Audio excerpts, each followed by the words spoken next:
विधानसभा चुनाव से पहले पीएम मोदी का बिहार दौरा 17 सितंबर को गयाजी में करेंगे रोड शो। फल्गु नदी के तट पर करेंगे पिंडदान। पटना के डाक बंगला चौराहे पर पूरी हुई राहुल गांधी के अंबेडकर यात्रा। झारखंड के सीएम हेमंत सोरेन ने भी भरा जोश। महागठबंधन के नेताओं ने एकता का दिया संदेश। पटना में भी राहुल गांधी को दिखाया गया काला झंडा। मौके पर जोरदार हंगामा। पुलिस ने 2 युवकों को लिया हिरासत में।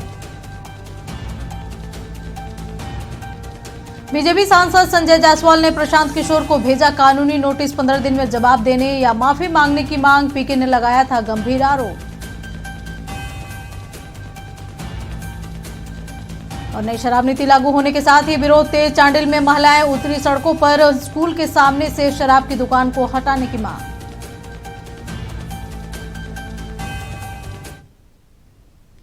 वोटर अधिकार यात्रा के समापन के दौरान पटना में भी राहुल गांधी को विरोध का सामना करना पड़ा। यहां डाक बंगला चौराहे पर जैसे ही राहुल का भाषण खत्म हुआ, कुछ युवक काला झंडा दिखाने लगे। उसके बाद हंगामा शुरू हो गया। हालांकि तत्काल पुलिस ने वहां से 2 युवक को हिरासत में लिया, जिससे पूछताछ जारी है।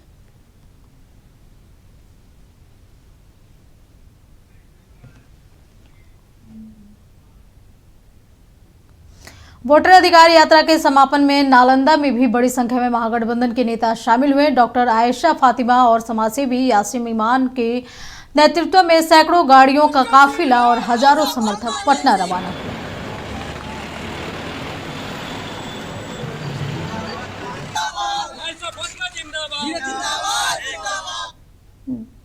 दानापुर से आरजेडी नेताओं और कार्यकर्ताओं के साथ वोटर अधिकार यात्रा निकला। वहीं आरजेडी प्रदेश महासचिव केडी यादव अपने समर्थकों के साथ गांधी मैदान पहुंचे। अपने समर्थकों के नासरीगंज दीघा होते हुए गांधी मैदान पहुंचे। वहीं समर्थकों ने पोस्टर बैनर लेकर जमकर नारेबाजी की।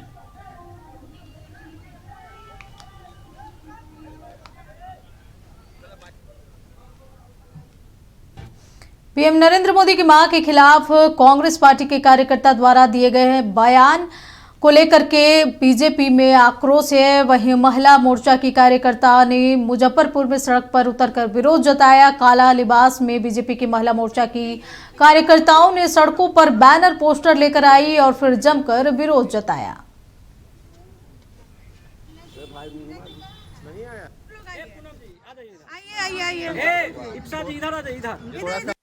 क्योंकि हम भारतीय जनता पार्टी के लोगों का संस्कार है, हम अहिंसा प्रेमी लोग हैं और इस तरह की अमर्यादित भाषा का हमेशा ही हम विरोध करते हैं। ना हम उसका यूज करते हैं और ना हम इसको बर्दाश्त करते हैं। हमारी भारतीय जनता पार्टी का जो संस्कार वर्षों से रहा है वो ये है कि अटल जी भी माता के चरणों में वंदन करते थे और हमारे भारतीय जनता पार्टी के जो यशस्वी प्रधानमंत्री हैं उन्होंने तो माताओं और बहनों के लिए उनका बहुत बड़ा योगदान है। चाहे वो कोई भी क्षेत्र हो, उन्होंने माताओं और बहनों के लिए हमेशा ही सोचा है। पटना में पूर्णिया सांसद पप्पू यादव के साथ फिर खेल हो गया। वह एनडीए गठबंधन की गाड़ी ड्राइव करना चाहते थे, जिस पर राहुल गांधी समेत तमाम नेता मौजूद थे, लेकिन एक महिला टीम लीडर ने उन्हें ऐसा करने से रोका, जिसके बाद दोनों में जमकर तू-तू में हुई। महिला लीडर पप्पू यादव को उंगली नीचे करने को कहती नजर आ रही हैं। इसका वीडियो अब सोशल मीडिया पर तेजी से वायरल हो रहा है।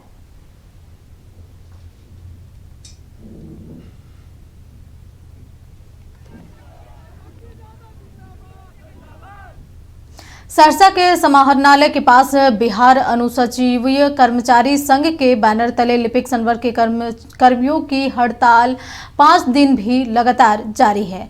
इस दौरान कर्मियों ने अपनी 10 सूत्री मांगों को लेकर धरना प्रदर्शन कर सरकार से शीघ्र समाधान की मांग की है। वहीं मौके पर संघ के संयोजक रणविजय झा ने कहा कि जब तक सरकार सहानुभूतिपूर्वक विचार कर सम्मानजनक समझौता वार्ता और ठोस लिखित आश्वासन नहीं देती है, तब तक आंदोलन जारी रहेगा। हम लोगों का मुख्य मांग है, वेतन विसंगतियां हैं। हमारे अनुसूचित कर्मचारी संघ का जो वेतन का जो प्रक्रम है उसमें बहुत सारी विसंगतियां हैं और उसके साथ ही साथ ग्रेड पे में भी बहुत सारा विसंगति है। पद सोपान में बहुत सारा विसंगति है। उसी सब को दूर करने के लिए हम लोग जो है संवैधानिक तरीका से, ये हमारा अधिकार है हड़ताल करना, हम लोग हड़ताल पर हैं। अपने राज्य नेतृत्व के, हमारा जो राज्य में जो संघ महासंघ काम कर रहा है उसके निर्देशन में हम लोग। खबर अरवल से है, जहां गणपति महोत्सव पर भंडारा का आयोजन किया गया। इस मौके पर भंडारे के आयोजकों ने कहा कि भंडारे का मुख्य उद्देश्य समाज में सेवा, एकता और सांस्कृतिक विरासत का संदेश देना है।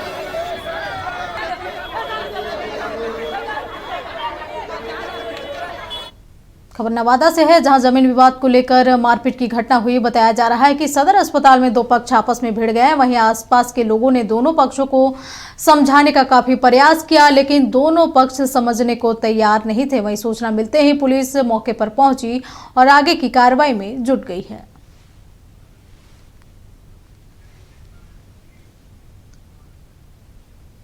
मुजफ्फरपुर के सकरा थाना क्षेत्र के बिशुनपुर बघन नगरी गांव भुट्टा चौक के पास में उस समय तनाव की स्थिति बन गई जब एक पक्ष ने दूसरे पक्ष का धार्मिक झंडा हटा दिया। सूचना मिलते ही पुलिस ने तुरंत मोर्चा संभाल लिया और जांच पड़ताल के बाद इलाके में जवानों की तैनाती की गई है। मामला बिशुनपुर बगनगरी गांव है। हम लोग बैठक कर रहे हैं। आदरणीय मोहम्मद साहब के लगाए गए झंडे को कुछ उचक्कों द्वारा सामाजिक तत्वों द्वारा उखाड़ कर फेंक दिया गया था। झंडे को फिर से लगवा दिया गया है और हम लोग बैठक कर रहे हैं। स्थिति क्या है? स्थिति नॉर्मल है। हम लोग पता भी लगा रहे हैं स्तर से और गांव के लोगों से भी आग्रह करेंगे इस तरह के लोगों का पता लगाए और उनको भी सूचना दें। कुछ मामला नहीं है, सब शांति व्यवस्था कायम है, सब अच्छा है, माहौल कोई दिक्कत नहीं है। थोड़ा बहुत उपद्रवी तत्व जो है कुछ झंडा के साथ सुपौल सदर अस्पताल में बेहतर स्वास्थ्य सेवा उपलब्ध होने से मरीजों का अस्पताल को लेकर विश्वास बढ़ा है। अस्पताल परिसर में मरीजों के बढ़ने से सैकड़ों की संख्या में दो पहिया वाहन आने से जाम की समस्या होने लगी है, जिससे इमरजेंसी वाहनों की एंट्री में समय लग जाता है। बताया जा रहा है कि प्रशासन से समस्या को लेकर के शिकायत की गई है, जिसके बाद से आश्वासन मिला।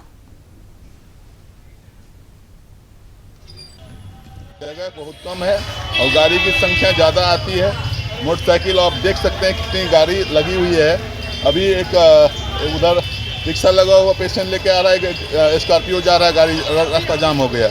हम लोग को और गार्ड जितने भी सबको परेशानी ज़्यादा हो रही है। यहाँ पे पार्किंग का ज़रूरी है, पार्किंग होना अनिवार्य है। यहाँ पे गाड़ी घोड़ा जाता है तो फंस जाता है, पब्लिक को बहुत परेशानी होता है। रोड पे जगह नहीं है, पार्किंग होना बहुत ज़रूरी है।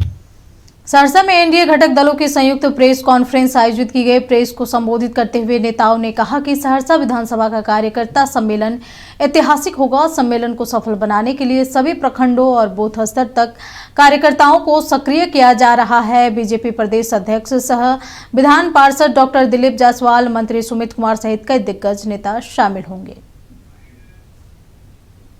जनतांत्रिक गठबंधन सहरसा का प्रेस वार्ता किया जा रहा है, जो आगामी 8 सितंबर को हमारे सहरसा जिला के सहरसा विधानसभा एनडीए का कार्यकर्ता सम्मेलन आयोजित होना है।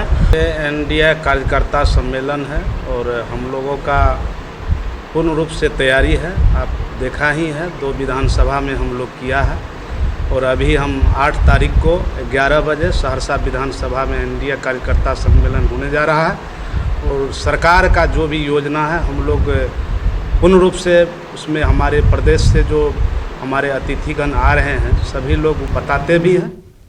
पटना के दानापुर थाना क्षेत्र के कचहरी घाट पर अहले सुबह गंगा में स्नान करने के दौरान एक बुजुर्ग डूब गया, जिससे उसकी मौत हो गई। घटना के संबंध में बताया जा रहा है कि थाना क्षेत्र आनंद बाजार के रहने वाले 70 वर्षीय राम जयपाल चौधरी 4:30 बजे सुबह कचहरी घाट पर स्नान करने गए थे। वहीं नहाने के दौरान वो गहरे पानी में चले गए, जिससे वो गंगा में डूब गए और उनकी मौत हो गई। अचानक से पैर फिसलने की वजह से इनका मतलब डूब गए गंगा जी में। और हम लोग वहाँ लोकल आदमी से सूचना मिली, गए तो हम लोग पहचान की तो यही थे वहाँ पे जयपाल चौधरी। वो तो इनको फिर प्रशासन को सूचना मिलने के बाद हम लोग यहाँ पे लाए। बॉडी कैसे निकाली? वहाँ के नाविक लोग, लोकल स्थानीय लोग निकाले हैं। सवेरे निकले थे स्नान करने के लिए गंगा जी। हाँ, तो पैर पिछल गया गंगा जी में। कितने बजे निकले थे घर से? 4:30 बजे के करीब। सुबह में? जी। कहाँ के रहने वाले हैं? आनंद बाजार मठ रोड। कैसे सूचना मिली आपको? वहाँ लोकल आदमी थे जान पहचान के, उनसे सूचना मिली। क्या सूचना?